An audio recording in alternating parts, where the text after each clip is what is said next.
Good afternoon, everybody, and thank you for coming to the Sports Forum. We're really excited to kick off your reInvent experience with our session here and with all the exciting activations with our sports partnerships here in the Sports Forum. My name is Jake. I'm a sports specialist at AWS, and I'm joined by my colleague, Ashwini Rudra. And together, the two of us are on the team at AWS that supports a number of our sports customers. Now, what likely brought you here to the Sports Forum and our session today is your interest in sports and entertainment. For any of the sports fans in the audience today, I really hope that your fan experience has been much better than mine, because mine has been just a roller coaster of emotions and heartbreaking losses. But even though I've gone through that roller coaster of emotions with my sports teams, I still find myself going back to those teams, purchasing the merchandise when I see their promotions. I buy tickets to the games, and I'm watching the content, and I'm interacting with their digital content online. And these are just an example of how organizations in sports, media entertainment, and games can use data, analytics, and AI to drive fan engagement. With the availability of so much content available to consumers today, organizations in sports, entertainment, and games have to find ways to compete for the consumer's time. So there's all these hours in a day, but only a few options that the fans have to interact with between sports, dominating live broadcasts, and when fans don't have exciting games to watch, and they get tired of what's happening on the field, they have their TV channels and their streaming platforms that they can watch their favorite programming on. And when they get sick of that and they want to watch something else or do something else, they have games easily accessible to them. They have games accessible and available to them on their mobile devices, other devices like their tablets and computers, and their consoles. So the intent to frequently go back to return to entertainment offerings starts with a positive consumer experience. And organizations need to spend so much time trying to find ways to retain their digital consumers. Since we're in the Sports Forum today, we'll analyze this through a lens through sports and a fan experience. So within a fan experience, customers and fans are expecting exciting content to be on broadcast and to be on TV when they can watch them. They want their experiences to be valuable and extremely entertaining. They want these games to be thrilling and exciting. And then when they interact with the content from these sports leagues and sports organizations, they want these experiences to be streamlined and very clear. They want them to be easily accessible. They want to find the information and the media and the content that is important to them very quickly, and they want to be able to navigate through these experiences very seamlessly. They also want interactive content. Fans and consumers want to find ways where they can interact with others that are watching the same thing as them. But they also find a lot of value when they're able to contribute to what they're actually showing on the screens. And finally, personalization is extremely important, because with so much media and content being created every single day, from games to live sports, all of that, they want to be able to find what they care about. Fans want to find content that is easily accessible on digital platforms and mediums. So they want to find personalized experiences through curated and recommendations that are designed specifically for them. So experiences are generating data on all of these platforms for each individual consumer. And these data points are being captured across all of the channels that they're interacting with.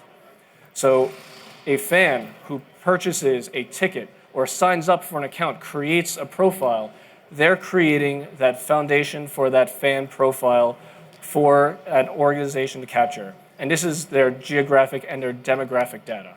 So the foundation of that profile. Based on what they're purchasing such as the jerseys or any merchandise. They have the preferences of those fans being captured as well.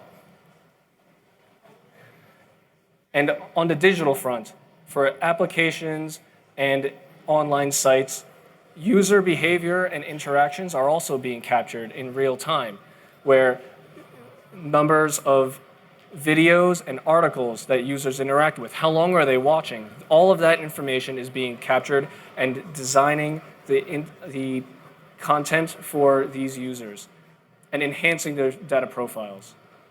And finally, associations are also being made between different fans. So fans who are supporting one team or one league, who are closely tied and related to other fans, they might share the same interests and support the same organizations.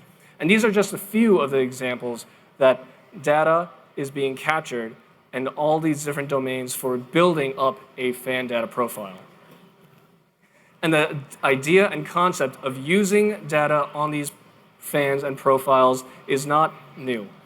At the very early stages of using these in sports, we use data and analytics to create fan data profiles and create personalization and segmentation. ML models were also being used to create advanced stats for sports.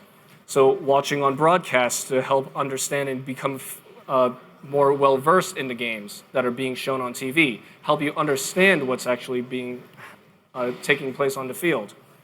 These stats in the very earliest days were used to explain the biggest plays in sports, and they were very logic-based. So they would only explain things like how fast is a player running, or how far is the ball traveling.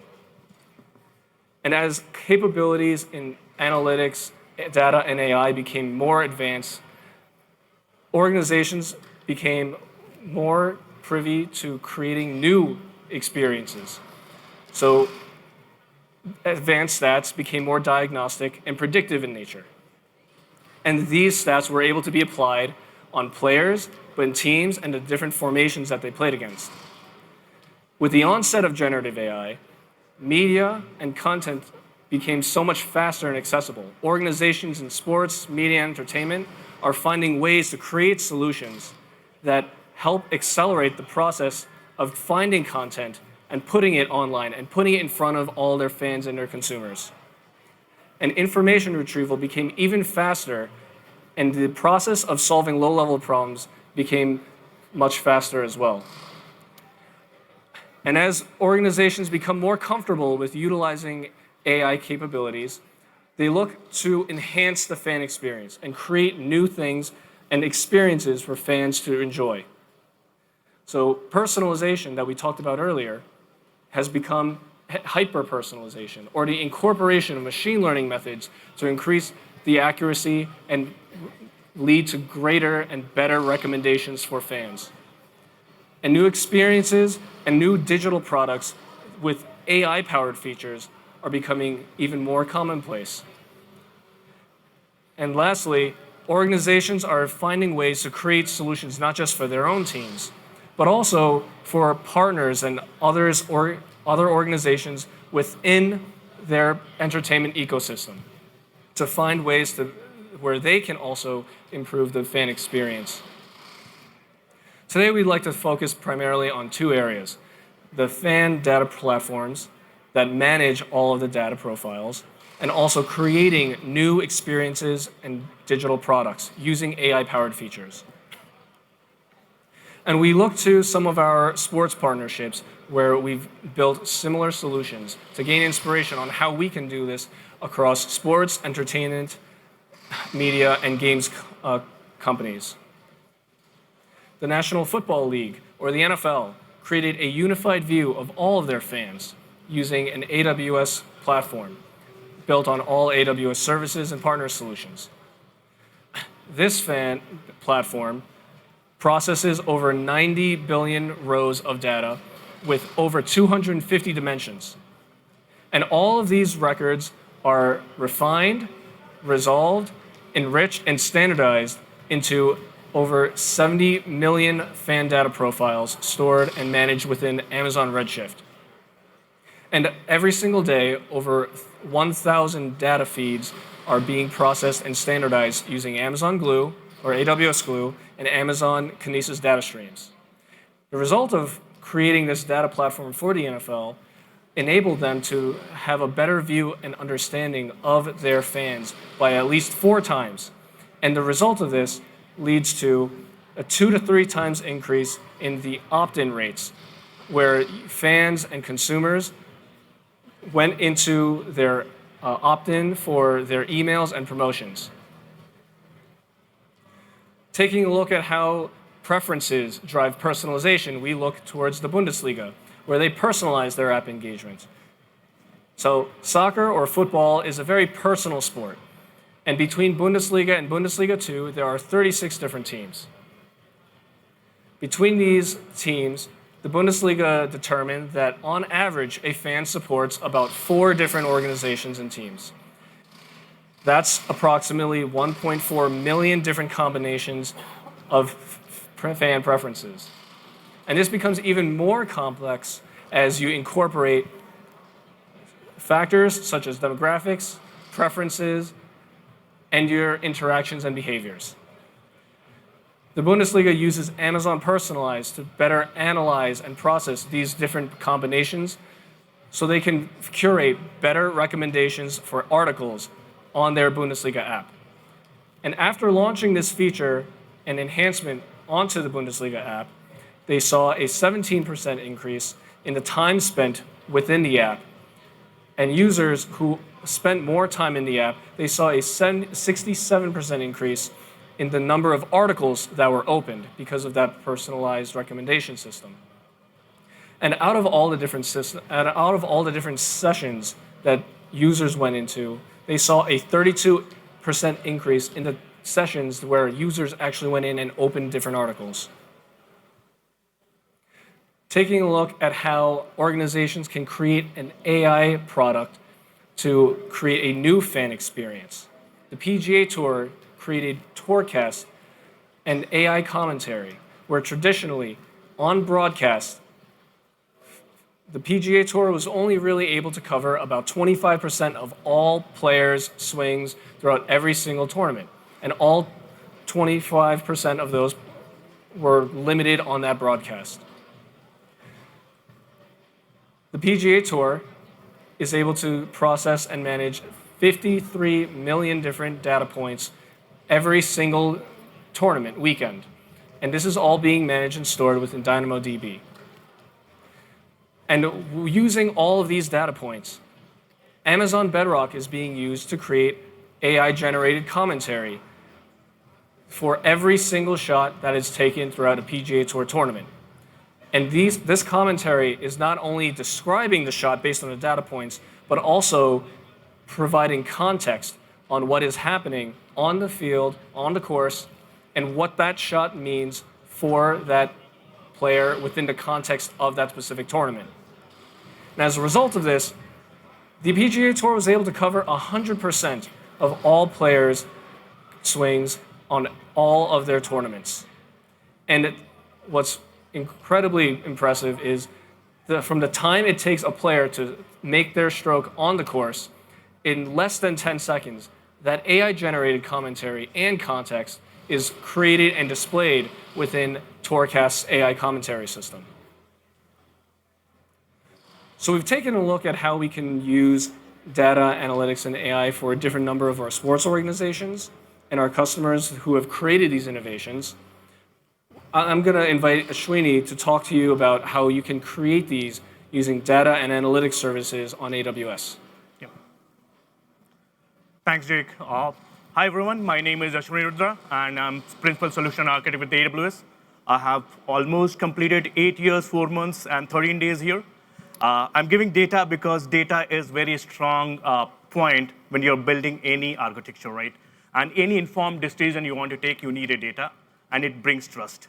To build a data platform, I want to give you the guidance here that how you can do it, but I want to know that how many of you have data engineering or ETL or data analysis kind of have a background, those kind of background.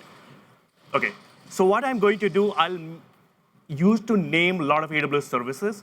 but I might not get time to dive deep about it. But we'll learn about the patterns, which is a very common patterns to build any fan 360 or fan data platform or fan genome platform. You can name anything related to that, but it's almost similar nature. So what you'll see that any data platform and fan 360 platform, you will see that they divide into the layers, right? A very common layer, you'll see that there is, of course, data source layer. You decide that, okay, what are the data sources, different data sources you are gathering about information about your fans. Then you'll see that ingestion layer where you decide that how you are going to ingest that data. Because you might have 60 sources, 70 sources. Everyone might have three different Vs, which is a basic, volume, variety, and speed, velocity. And then you have to process that data according to your data pipeline. There could be multiple pipeline in your whole data platform. One pipeline maybe for your data engineering team, one pipeline for analytics team, one for the maybe directly to the fans or third-party vendors or your partners. Then you have to store data according to their need, because your machine learning understand the data in a different format, or your analytics team tool understand the data in a different format. So you have to massage the data and then store into that different format so that you can share information accordingly within the system or to your fans or to your consumers. Then there is a two more layer. You can merge those two layers in one. You can have a separate layer. It's up to you because these are all logical layers. One is new intelligence layer, where you prepare data and share with your data engineering or a data scientist team, where they can experiment with the data and tell you that what extra you can do. And one is activation layer, which is you about your metrics, and you share exactly with them that this is the KPI, this is the metrics, this is the dashboard, this is what I want to achieve. So exactly two ways you are doing nowadays. One is for known, you know it, and one is for unknown, where you have no idea what could be out of possible. So these layers, I'm showing one more diagram here. You can see that these are the data sources. Again, it varies customer to customer, teams to teams, leagues to leagues. Very common is like your league own sources. You're getting from the teams or clubs. You have a ticketing data if it is for the fans. They might have a subscription to the different channels or different subscription mechanisms. They might have merchandise information. As a fan, you might go and buy a T-shirt, and that information that particular company has. You, as a league or as a team, you want to ingest all those data and store somewhere and integrate. You'll be using different tools for that. We'll dive deep about each kind of normal common patterns here in the next 10 minutes. And then you store into different purpose-built databases. Like it could be data warehouse, which is our Redshift. It could be directly unstructured data, either images or text-based data you directly store in the data lake.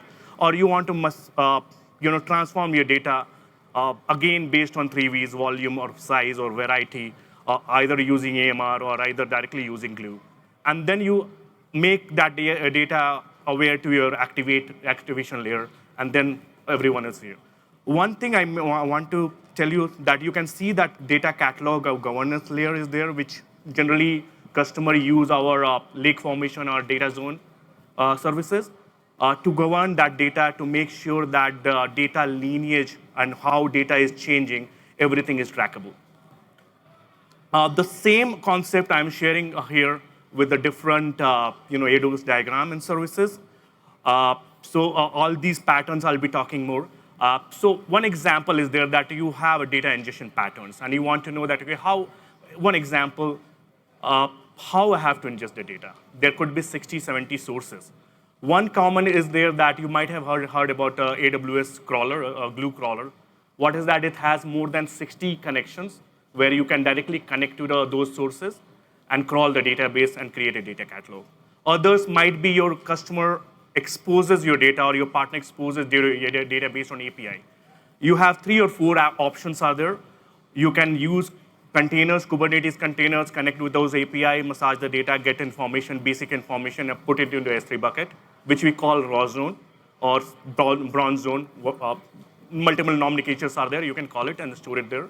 Small payload sizes, less than you can say 10 MB. Lambda shines there. You can directly have a serverless approach, use AWS Lambda, call the API, get the payload, store into the AWS services. Multiple, suppose your API supports the batch kind of processing, you can use even AWS batch here. Again, ECS is also another options which I have not mentioned there. But again, it depends that how the data exposed. Other is real-time streaming, and there I have seen a lot of confusion that people ask that, should I use Kinesis or should I use Kafka? Should I use Flink? What should my approach is there? Again, it depends on what is your payload size, how quickly you want to store. Do you want to transform your data when you process it, or you want to transform it later? Small data, less payload size, less variety of speed and velocity, go with Kinesis data stream, go with data firehose. Real-time transformation analytics you want to do, go with Flink, go with MSK. Larger payload sizes, go with MSK or even RabbitMQ. It again depends on that, what is velocity, variety, and speed is here with the data. Again, recommendation is stored into S3, which is your raw zone. After that, if suppose your customer or partners store data using file upload and just want to replicate, AWS transfer family is there, which understand FTP, FTPS, or SFTP protocols, and they can directly upload, and it connects to the S3, so your data will be there in your landing zone. Batch process, we talked about it. Based on sizes, you have option like AWS Batch, EMR, or AWS Glue. AWS Glue has transformation capabilities there. You might have heard about Data Brew, which has 250 plus transformation capabilities where you can do the data validation, check the null value, replenish data according to your date requirement, change the date format, even change to the Parquet format so that you are selecting the right data format there. Suppose you have a change data capture requirement, you done the full upload, but you have incremental changes there. Every hour, every day, your data is changing. In that case, if it is a normal database, you have an option called AWS DMS, which is a data migration services.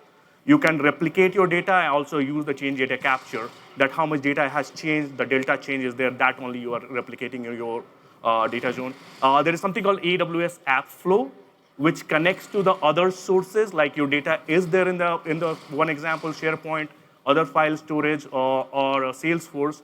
From there, easily Airflow, I remember it has 50 plus connectors where you can connect to the different SaaS application, get that information, get that data, and again, make sure land that data into your landing zone or bronze zone or raw zone.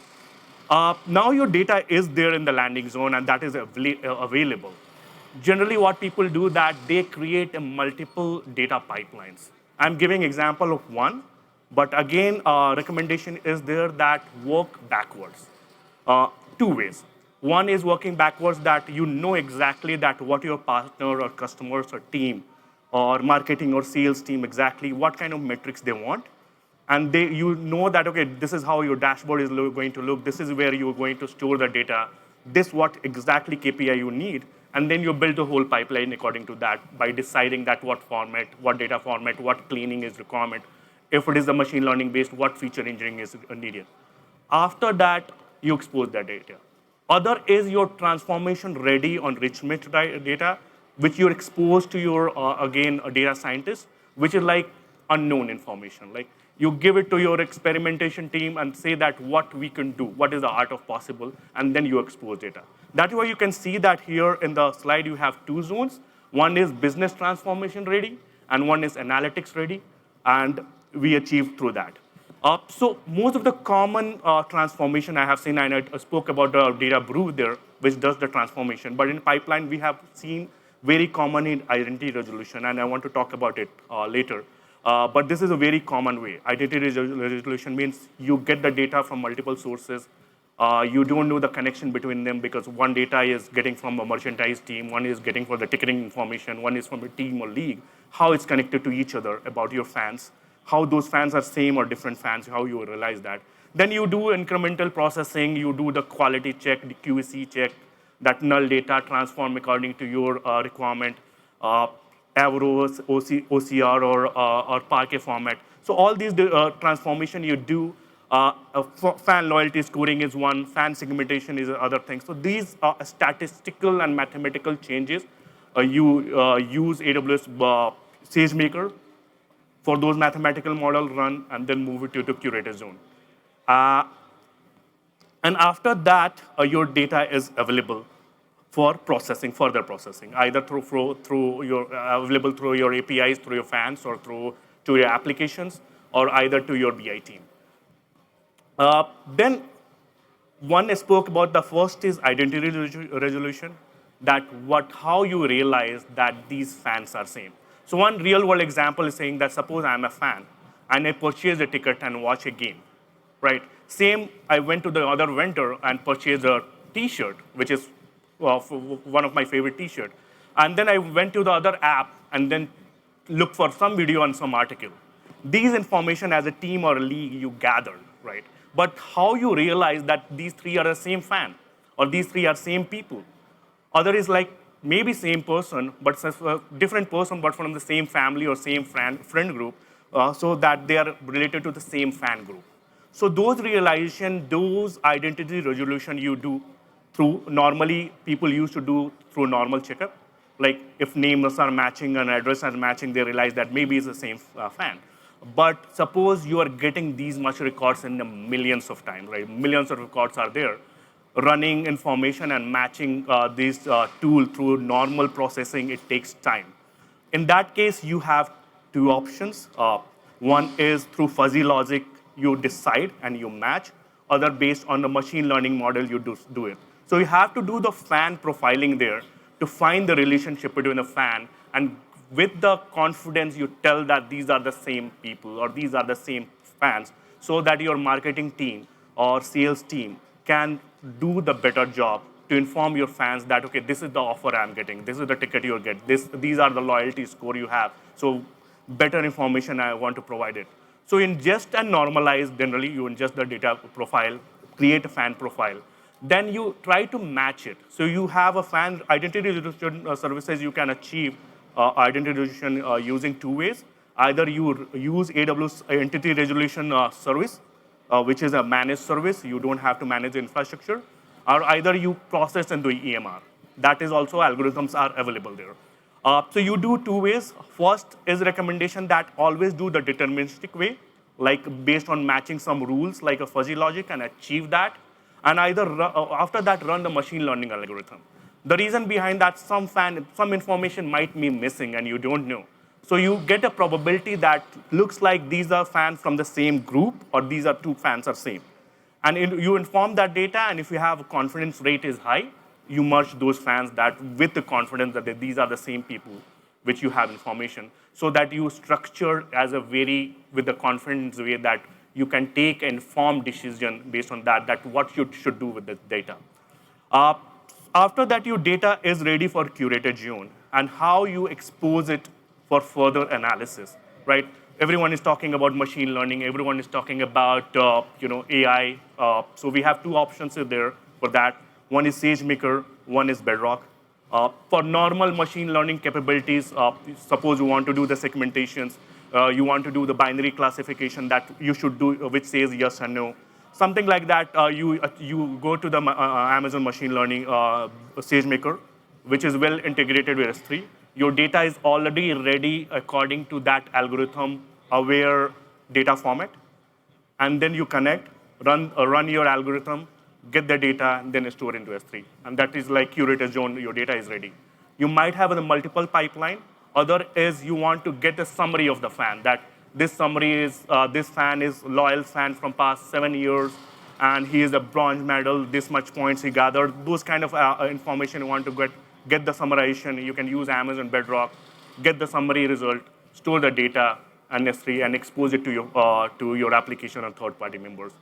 For generative AI, you may need a vector database. There's multiple options. I have shared the open search, but you can achieve in the Postgres as well.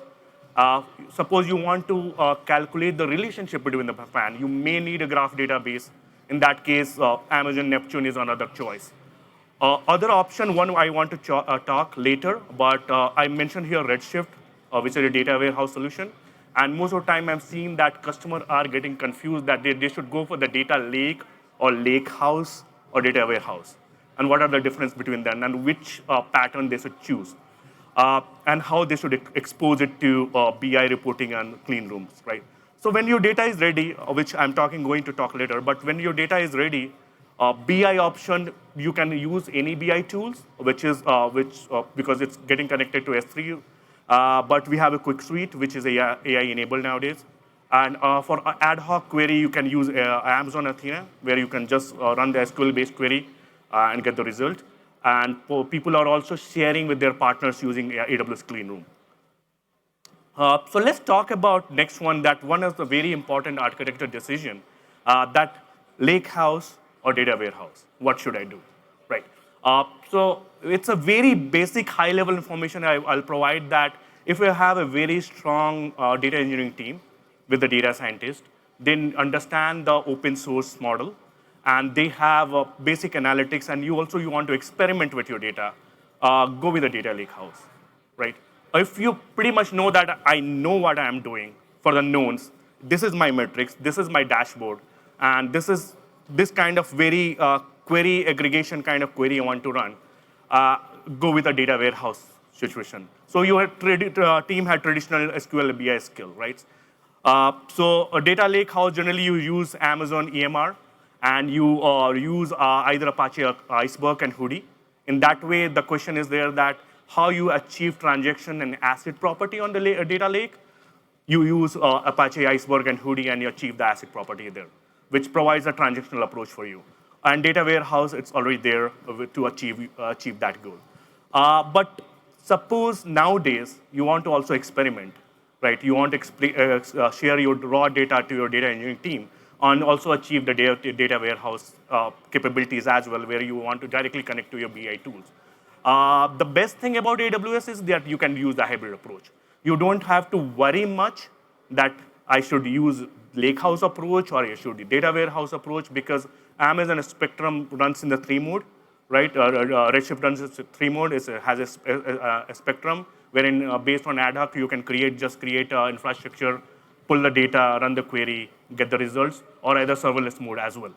But 3 examples are there that where lakehouse and warehouse approach will be there, where you're creating a data warehouse, where you just use the Iceberg and Hoodie and get the result.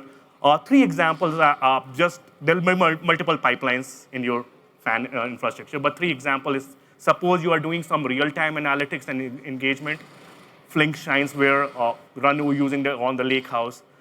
Suppose you have a historical data, very structured data. Of course, SQL approach is better there. Suppose we have a multi-channel journey analysis. Data sources are disjointed, multiple kind of variety and multiple structure. Again, lakehouse approach is better. You have unstructured data, images, video. Of course, lakehouse is better in that case. So everything works, but these are the better approaches, and that's what I say hybrid approach is always the best approach here. So we talked about known and unknown. Known is easy because you know what you want to do. You have a pattern. Unknown is like how these data, which is exposed to your data engineering team or machine learning specialist, what is the possibility, what we can do, and Jake will share some insight here. Jake, over to you. So Srini just walked through a few examples of how you can create data platforms using AWS and highlighted the flexibility of that. What we'll talk about now are the ways where you can use AWS and the flexibility in our AWS AI suite to create new products and experiences for fans with AI-powered features. And AI, we find, is opening up even more possibilities to deliver new experiences to delight fans more so now than ever. Organizations can create new digital products that bring fans even closer to the sports and the content and the data behind all of that they truly enjoy today. And there's a greater demand from the age bracket from the mid-20s through mid-30s that enjoys stat integrations on broadcasts. So the advanced analytics have been a huge, huge success with a number of those fans in that age bracket. And it doesn't only just look like stat integrations on broadcasts and your digital interfaces and applications, but these AI features can be running in direct-to-consumer apps as well. Indirectly, organizations can create new products, solutions, and tools that elevate the entire entertainment ecosystem with their partners, because those partners, for example, in sports, are your broadcasters. And the interaction point that most fans experience sports is through TV. Those broadcasters are that first point of interaction and are there to explain what is going on.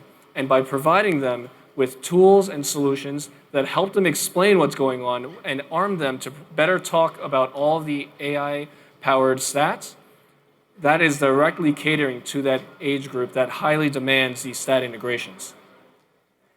And with generative and agentic AI, there's the possibility to create new features and improvements on the features and capabilities in your current offerings on your digital applications. So our customers in media, entertainment, and sports are able to incorporate new agentic workflows and generative AI solutions into the solutions and offerings that they have today.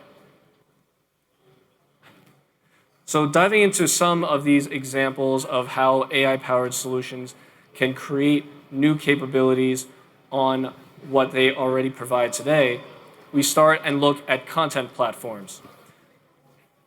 And organizations and customers are able to create ways for their fans and digital consumers to actually explore their media archives and content by creating AI-powered search capabilities through semantic search and video understanding capabilities.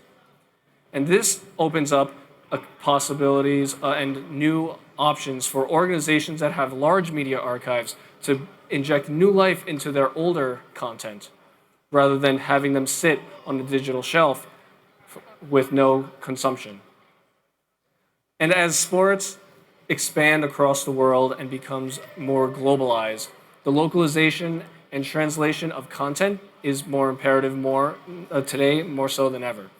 So localization and translation of their content into the languages that fans understand is mostly important for the expansion of those teams and organizations across the world.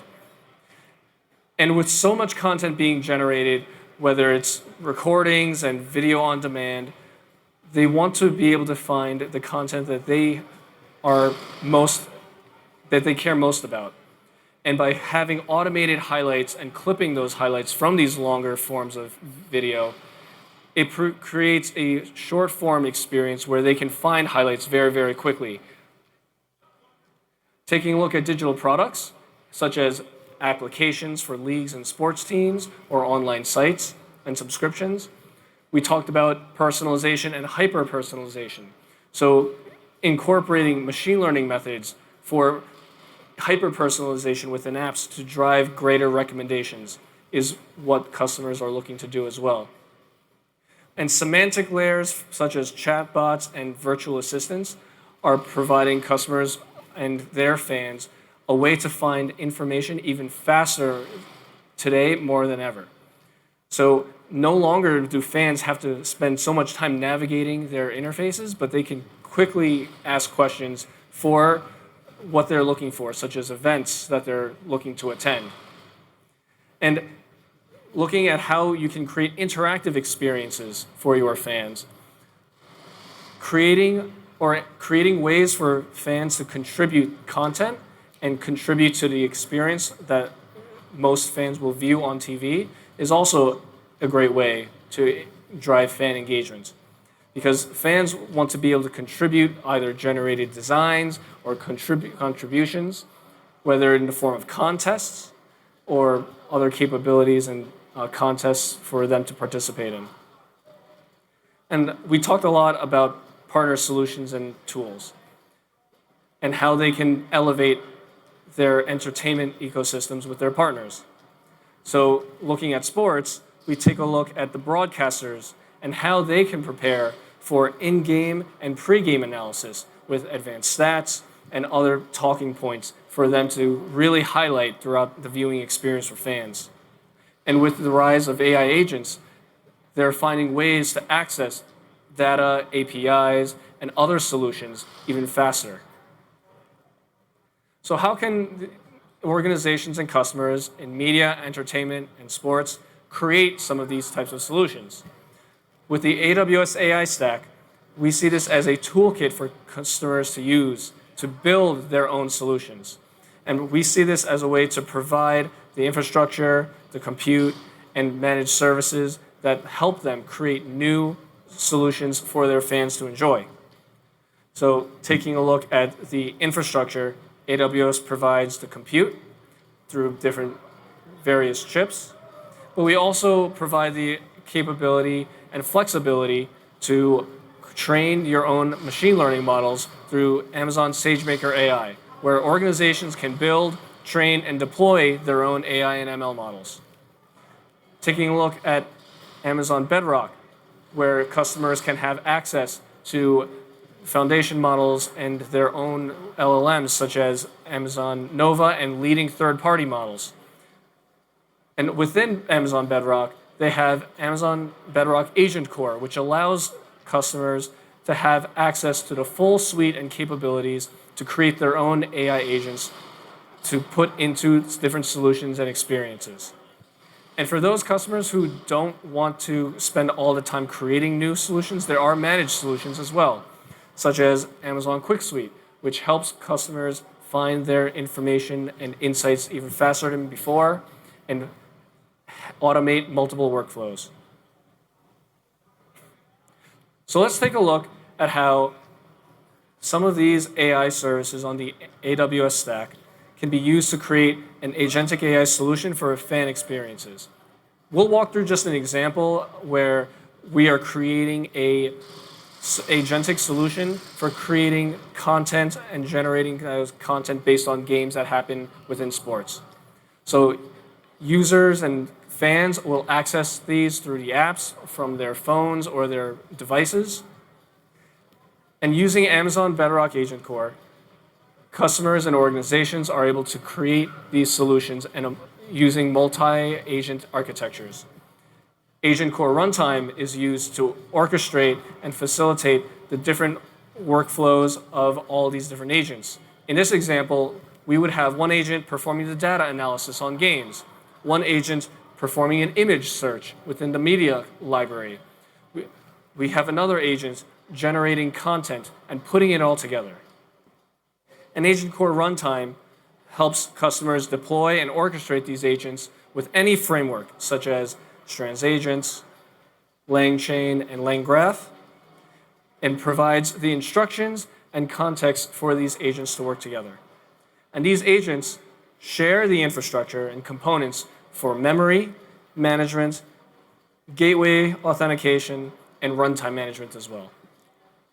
And they can be directly invoked or communicate between each other via A2A protocol. And taking a look at how these agents can use other tools and other data sources, we have Agent Core Gateway, which is a capability that allows these agents to access the tools and such as APIs, whether they be first-party or third-party data sources, or your own local data warehouse and storage solutions to create a tool where these agents can actually utilize. So a few key takeaways where we want you and your organizations to start incorporating within your fan experiences. Overall, elevate the fan experiences, and organizations can do this by incorporating hyper-personalization techniques and with AI-powered features to create new experiences for their end consumers. To better understand and interact with your fans and your consumers, you can build robust data profiles with the modernized suite of AWS services to create a new modernized data platform. And you can enhance your traditional data pipelines and platforms using AI and ML methods, such as identity resolution and ML methods on top of that. And finally, you can utilize the AWS stack, such as the AWS AI stack and other modernized services to build brand new products, experiences, and platforms for your fans to enjoy. So overall, we are so excited for what you and your organizations will build that engage and excite your fans and your consumers. And with that, we thank you for being here. We'll open the questions. There's microphones in the back, and we'll also be around in the sports forum today. Thank you. Thanks, everyone.